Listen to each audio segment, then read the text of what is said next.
Nah, materi kita Bapak Ibu udah baca dari Peter Enns ya dan Kelly James Clark. Yang Kelly James Clark udah nggak terlalu mengejutkan lagi ya, dan tampaknya Bapak Ibu bisa cukup menerima ya setelah berminggu-minggu bergulat dengan evolusi.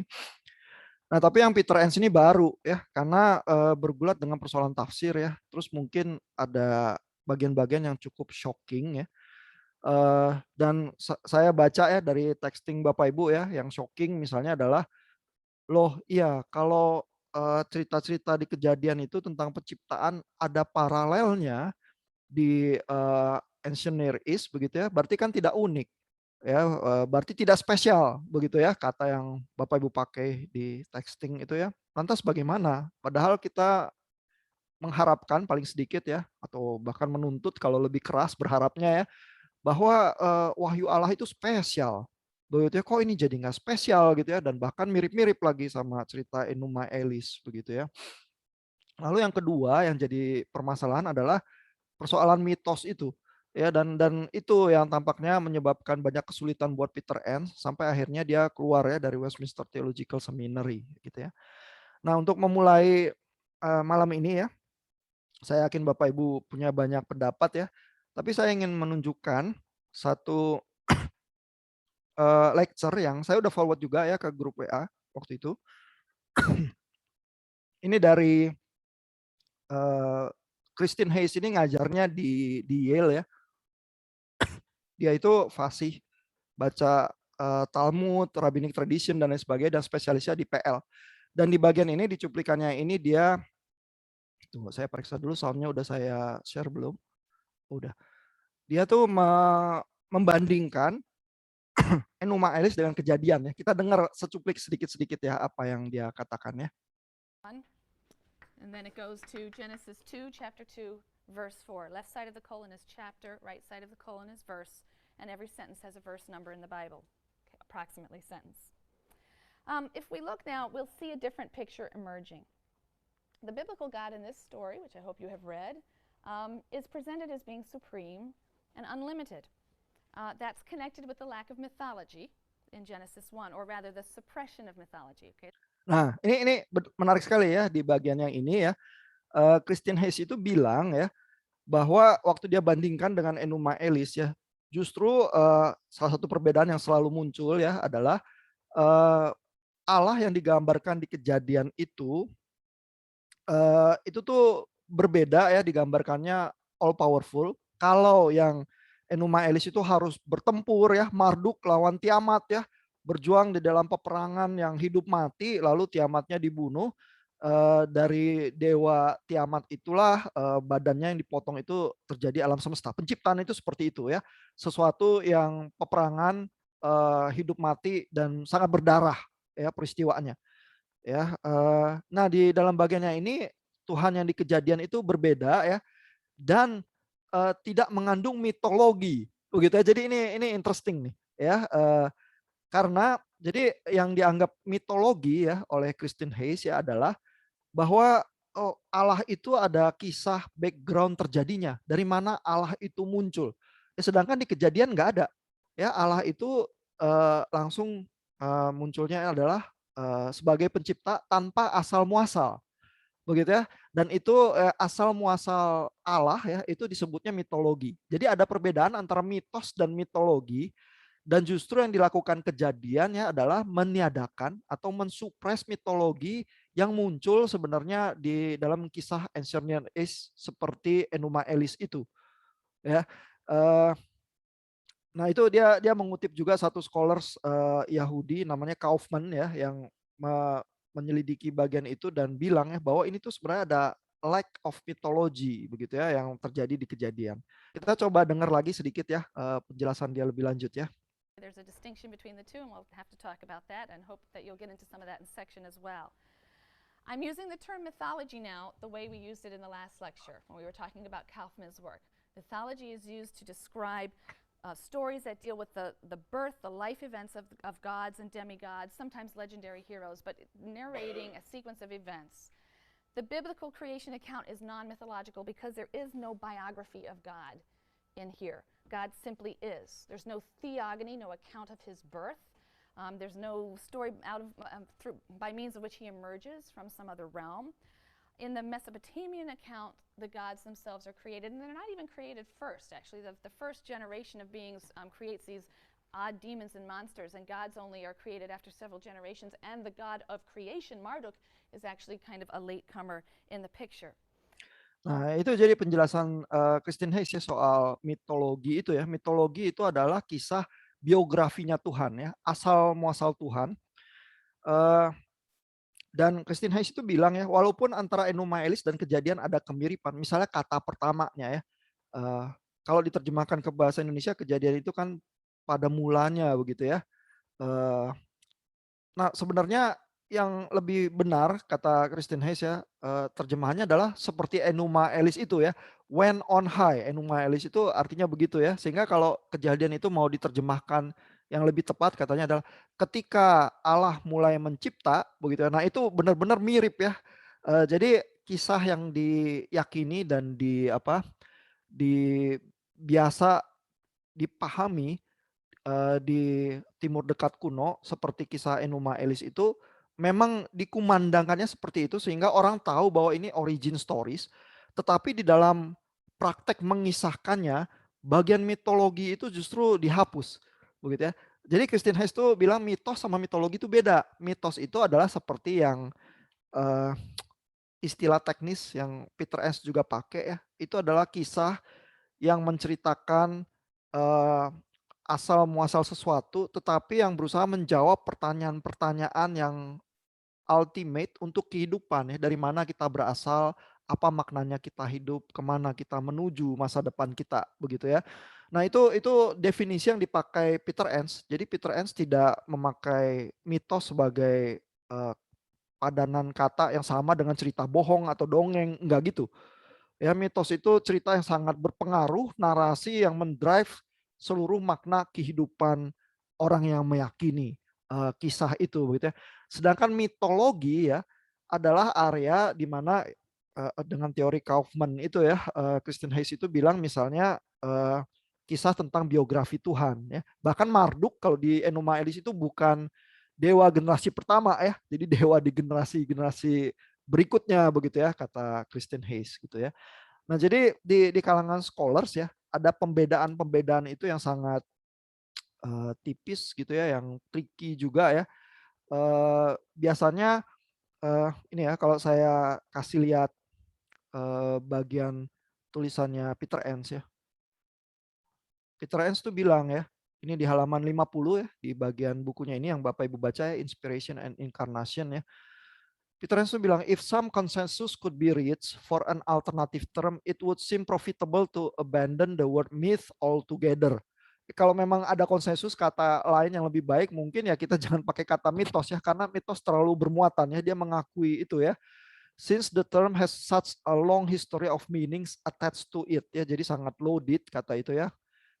Which prejudices the discussion from the outset. Jadi dari sejak awal kalau orang bilang kata itu ya langsung banyak keberatan karena banyak sekali muatan ya di dalam kata itu ya. Nah, masalahnya dibuat scholarship ya, misalnya there is no consensus for another word.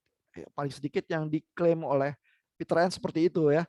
So before we proceed, allow me to repeat how I use the word myth in the discussion below. Myth is an ancient, pre-modern, pre-scientific way of addressing questions of ultimate origins and meaning in the form of stories. Who are we? Where do we come from? Begitu ya. Nah, jadi itu dengan sangat eksplisit. Jadi Peter Enns tuh bilang definisinya itu ya, karena dia menyadari kata itu sangat bermuatan ya. Dan di kalangan scholars kalau kisah Enuma Elis itu memang masuk, kalau kita bilang genrenya apa, maka genrenya mitos ya. Nah, lalu dengan kemiripan yang sangat banyak itu yang bisa kita telaah ya, maka kisah Genesis itu jadinya padanannya juga masuk ke genre mitos itu ya. Tetapi Christine Hayes misalnya lebih hati-hati dan bilang, tapi itu bukan mitologi ya, mitologinya justru kelihatan di kejadian itu dihilangkan justru ya, sehingga kita punya perbedaan ya. Jadi selalu ini ya problematikanya ya, membaca kemiripan dengan kisah-kisah di dalam budaya yang sama di Timur Dekat kuno ya adalah kemiripan itu mengindikasikan bahasa yang dipahami bersama di dalam culture itu. Ya, dan argumennya Peter Enns kan adalah bahwa inspirasi itu juga incarnate ya, berinkarnasi di dalam budayanya ya. Nah, tetapi message yang kita pahami ya, sebenarnya kejadian itu mau bilang apa sih? Itu muncul justru di dalam perbedaan-perbedaannya terhadap kisah-kisah yang ada di Timur Dekat kuno, begitu ya. Sehingga misalnya perbedaan yang muncul dan sering disebut adalah Allah yang digambarkannya itu berbeda, begitu ya, bukan Allah perang, begitu ya, melainkan Allah yang peaceful, yang menciptakan dengan firman, begitu ya. Itu yang muncul di kejadian. Tetapi banyak kesamaannya ya, misalnya benda-benda langit di hari keempat, bukan hari pertama. Nah, lalu kita kalau baca dengan konsep dan kriteria sains modern, berusaha baca teks kuno itu kita langsung menemui banyak masalah. Ya, dan apalagi kalau memaksakan juga pembacaan yang literal, begitu ya. Mungkin sebegitu dulu ya, saya ingin menunjukkan kuliah Kristen Hayes itu, Bapak Ibu bisa ikuti lagi ya, terbuka, banyak sekali kuliah-kuliah dia di Yale terbuka, Bapak Ibu bisa ikuti, sangat highly interesting ya. Lalu Peter Enns itu jadi pergulatannya seperti itu. Nah, Bapak Ibu ada komentar atau pertanyaan, silakan kalau ada.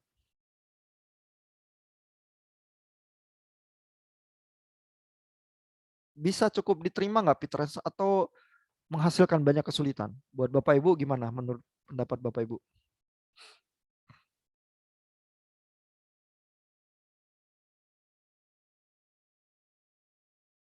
Silakan. Bebas beropini.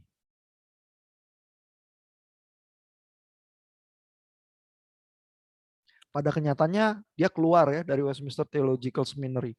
Jadi di lingkungan itu dia sulit diterima. Pada kenyataannya faktanya seperti itu. Tapi sekarang dia ngajar tentang Ancient Near East culture gitu di universitas lain, gitu ya.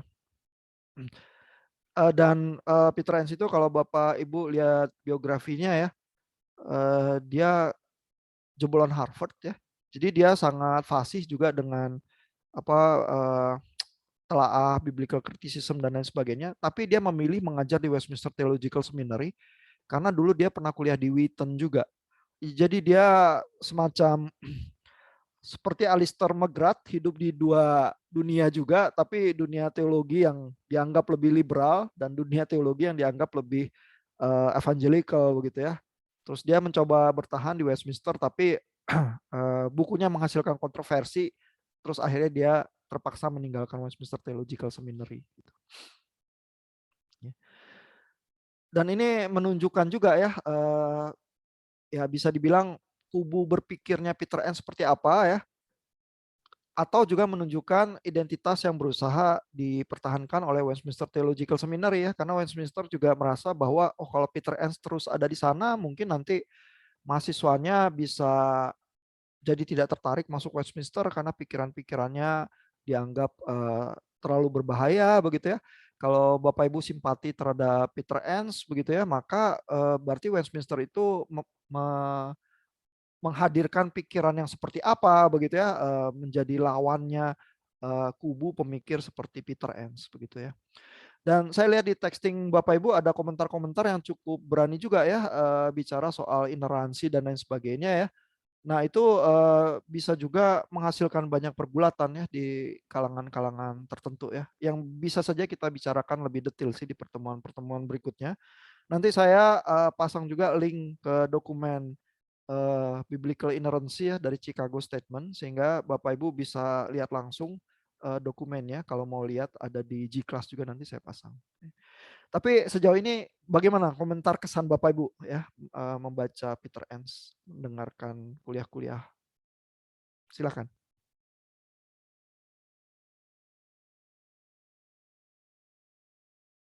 Ada pendapat? Kalau ada, boleh.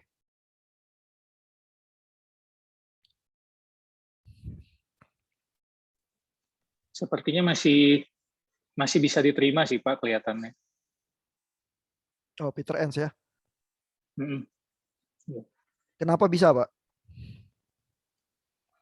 Karena kalau nggak salah di bagian apa? Jadi dia kan memang struktur dia tulisan dia itu kan dia kasih data dulu, abis itu di ending dia kasih pendapat dia gitu.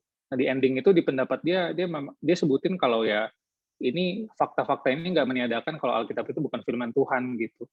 Jadi sepertinya sih masih bisa diterima. Mungkin cuma yang kalau aku tangkapnya bentuk doctrine of scripture-nya itu mungkin yang agak sedikit bergeser mungkin soal tadi unity atau inerrancy gitu. Cuma masih Kristen sih atau evangelical gitu.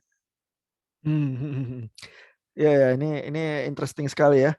Jadi memang Peter Enns itu mengkonfirmasi ya bahwa inspirasi itu terjadi ya. Bukunya juga judulnya masih Inspiration and Incarnation ya. Nah, cuman incarnation-nya itu membuat komplikasi ya bagaimana kita memahami pewahyuan itu. Itu yang disajikan oleh Peter Enns ya. Tapi dia akan dengan cepat mengkonfirmasi bahwa ini tetap ada inspirasi pimpinan Roh Kudus yang bukan saja mewahyukan Alkitab, tapi juga memimpin gereja ya di dalam memahami Alkitab itu di dalam sepanjang masa. Itu Peter Enns akan dengan cepat ya bilang seperti itu.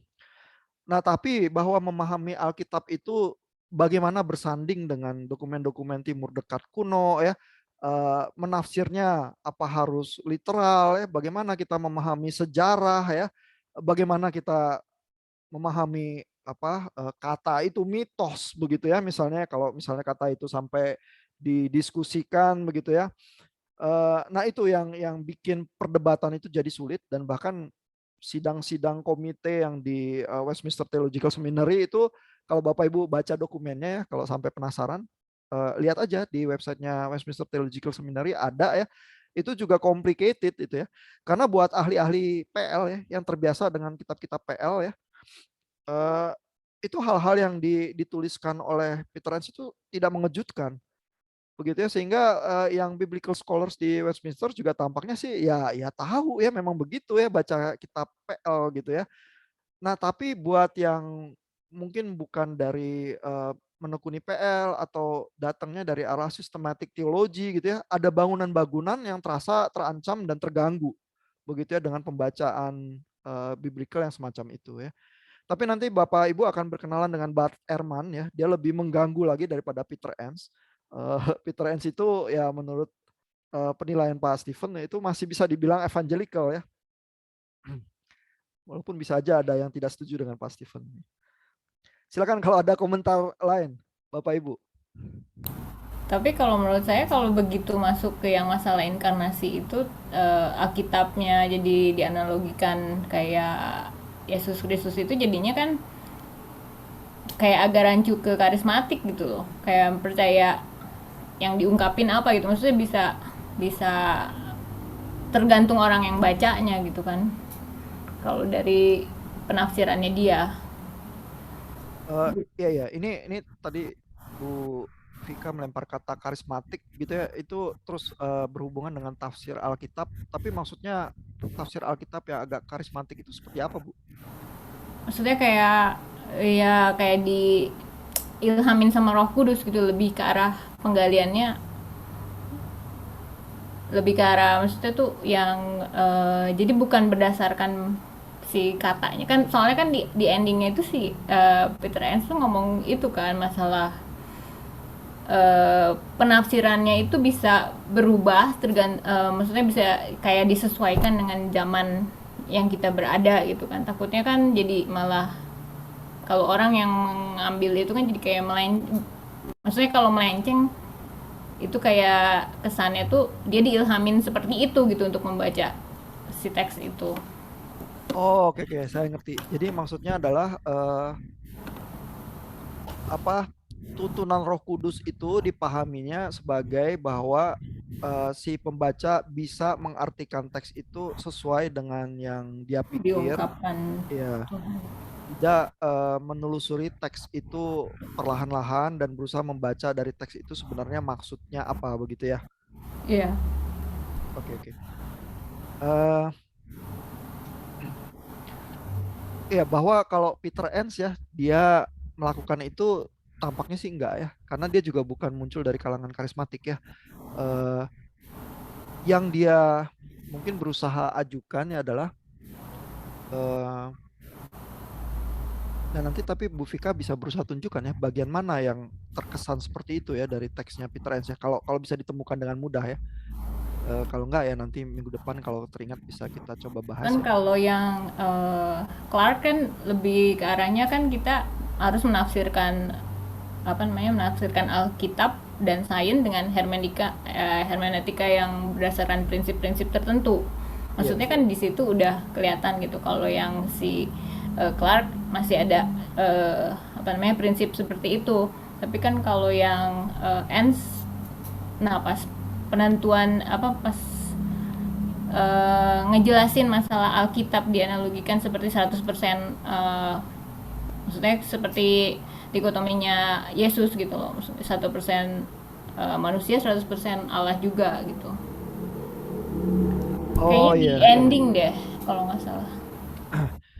Iya, iya, iya. Mungkin mungkin yang dimaksud adalah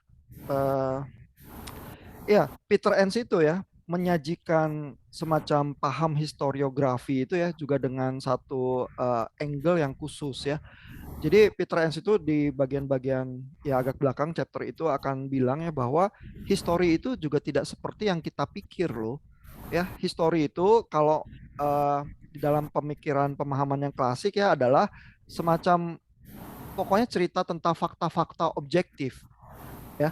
Nah, Peter Enns itu bilang history itu selalu punya agenda. Historiografi itu tidak pernah hanya fakta-fakta saja, melainkan adalah interpretasi terhadap fakta-fakta itu. Begitu ya. Ya misalnya Alkitab kan penuh dengan misalnya angka-angka yang 12 itu ya. Itu melambangkan apa Israel yang 12 suku begitu ya. Lalu jadi sehingga begitu sejarah itu diceritakan ulang ya, itu ada klaim dan message tersendiri yang si penulis selalu punya tujuannya, purpose-nya mengisahkan sejarah itu kenapa seperti demikian, gitu ya. Nah itu buat orang yang pegangannya adalah objektivitas modernis ya bisa mengganggu. Oh kalau gitu berarti terserah penulisnya kah mendorong tafsir itu ke arah mana ya? Karena semua historiografi, semua catatan sejarah itu seperti itu. Nah, Peter Enns mau bilang bahwa bahkan historiografi modern juga seperti itu, begitu ya. Dan hari-hari ini kan kita juga ini ya mengalami ini tanggal 1 Oktober ya. Apakah kita harus menaikkan bendera kesaktian Pancasila atau kita cukup merayakan 1 Juni sebagai hari lahirnya Pancasila begitu ya. Nah, itu kan muncul dengan historiografi tertentu ya yang punya pemahaman tertentu gitu ya. Kalau kita naikin bendera 1 Oktober kesaktian Pancasila, maka kita mengingat kejadian G30 SPKI yang akhirnya menuju kepada terbuktinya Pancasila yang tetap sakti karena pemerintahan Orde Baru itu yang dipimpin oleh Soeharto merupakan bagian yang dari menyelamatkan kesaktian Pancasila itu misalnya ya. Jadi ada klaim tertentu sebenarnya yang berusaha disajikan sejarah. Ya. Kalau Bapak Ibu simak cerita Enuma Elis juga ada klaim tertentu di situ ya kan? Karena Marduk itu yang memerangi Tiamat ya dewa apa dewa air ya water dragon gitu ya yang kejam yang ingin membunuh semua dewa yang lain. Lalu Marduk itu minta ya bahwa kalau dia menang, dia berhasil mengalahkan Tiamat, dia akan diberikan tahta. Begitu ya. Ini Pak Randy bilang itu agenda Raja Babel. Ya, lalu karena tahtanya itu diduduki oleh Marduk, maka Raja Babel itu ya adalah ya keturunan yang sah ya dari Marduk mengekspresikan cahayanya Marduk begitu ya. Dan lalu kalau manusia itu di dalam kisah penciptaan itu adalah eh, tugasnya menjadi budaknya dewa-dewa ya karena dewa-dewa itu capek ya menggeser-geser benda-benda langit, bulan, bintang dan sebagainya dan tugas manusialah mengabdi kepada dewa-dewa karena untuk itulah purpose-nya manusia diciptakan ya. Maka ya manusia mengabdi kepada Raja Babel ya karena Raja Babel itu titisan dewa Marduk begitu yang sesungguhnya dan yang sah penguasa alam semesta ini. Ya jadi kisah kisah itu ya selalu ada message-nya. Ya entah itu Enuma Elis dan Bapak Ibu bisa bayangkan Kejadian punya message-nya tersendiri ya. Karena yang digambarkan sebagai gambar dan rupa Allah bukan Raja Babel ya. Tahu-tahu Adam. Ya, dan Adam itu selalu yang menjadi perdebatan kan adalah apakah itu proper name ya? Apakah itu ada nama satu orang yang namanya Adam? Atau Adam itu ya simply memang artinya manusia. Begitu ya. Dan kalau klaimnya Kejadian manusia adalah gambar dan rupa Allah, nggak mungkin diperbudak. Begitu ya. Karena yang gambar dan rupa Allah bukan Raja Babel yang adalah gambar dan rupa Allah Marduk begitu ya, melainkan manusia dan seluruh manusia gitu ya. Jadi itu kisah itu ya punya message yang berbeda agendanya. Dan Peter Enns itu berusaha mengajukan fakta itu ya bahwa historiografi itu nggak ada yang netral. Historiografi itu muncul dari klaim tertentu yang kalau kita yakini sejarahnya itu akan mempengaruhi bagaimana kita memandang seluruh kehidupan kita dan apa itu meaning dan purpose dari kehidupan kita. Nah, klaim yang semacam itu bisa dianggap mengganggu karena tafsir yang klasik biasanya nggak berangkat dari kesadaran itu ya. Tapi Peter Enns tampaknya sih tidak mempraktekkan apa yang Bu Vika bilang bahwa oh kalau gitu karena pimpinan Roh Kudus bisa berarti apa saja karena menyamakan Yesus itu sebagai inkarnasi dari firman begitu ya. Tampaknya sih dia enggak ya karena Peter Enns yang dilatih keras di Harvard bisa sulit ya meninggalkan apa latihan-latihan tafsir dia gitu saja ya terus langsung pokoknya main comot kayak orang yang tidak terlatih baca teks saya maunya apa yang penting saya dipimpin Roh Kudus terus teks itu jadi seperti yang saya inginkan. Tampaknya sih nggak seperti itu sih dia.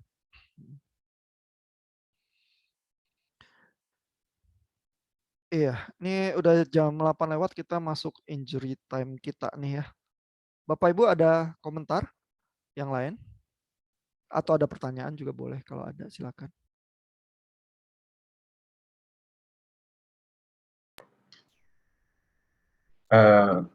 Mungkin sebenarnya yang bikin Peter Enns ada beberapa yang sudah diterima mungkin karena konsekuensi-konsekuensi dari penemuan ini kali ya Pak. Karena kan kayak misalkan perbandingan antara kita kok sama Enuma Elis gitu. Dan Enuma Elis punya agenda kepada Raja Babel yang mana berarti kejadian itu diceritakan untuk mengcounter ideologi itu yang mana katanya ya semua bangsa lain cocoknya jadi budak karena yang raja itu ini, tapi kan kejadian mengcounter itu dan seolah-olah makanya penemuan-penemuan lainnya juga menemukan kan seolah-olah kejadian itu kemungkinan ditulis waktu pembuangan di Babel gitu, bahasanya pun ada aram-aramnya juga gitu dan itu mungkin menjadi konsekuensi yang menyulitkan bukankah kejadian itu tulisannya Musa. Nah itu juga menjadi perdebatan lainnya yang konsekuensi gara-gara Peter Enns ini gitu. Ya mungkin itu. Iya, kalau dari segi kronologi waktu penulisan memang banyak teori ya, dan memang ada Bible scholars yang meyakini bahwa paling tidak ada redaksi ya, pengumpulan kitab-kitab itu, kan itu oral tradition ya, tadinya kisah-kisah yang diwarisi secara verbal, dikisahkan turun-temurun, cuma kapan-kapan memang mengambil bentuk yang lebih tekstual, lalu mungkin ada redaksi terakhir ya, karena kan toh memang kisah kematian Musa nggak mungkin juga Musa sendiri yang tulis ya. Jadi ada bagian itu jelas, berarti ada redaksi paling sedikit di daerah itu ya. Lalu kalau misalnya baca di kisah kejadian, sungai-sungai itu yang disebut di situ ya sungai-sungai di Babel begitu ya. Sehingga memang ada apa alasan-alasan mengapa Bible scholars itu mengestimasi jangan-jangan menjadi bentuk kanon dalam bentuk yang seperti itu yang kita warisi itu paling sedikit memang terjadi kristalisasinya itu sampai kepada zaman di Babel itu. Ya, dan kita bisa bayangkan memang di dalam zaman pembuangan di Babel orang-orang Israel butuh pegangan ya. Bagaimana ya di dalam penindasan yang puluhan tahun, ratusan tahun begitu ya bisa bertahan ya dan bisa setia ya kepada Allah Yahweh itu ya yang telah membebaskan mereka dari Mesir begitu ya.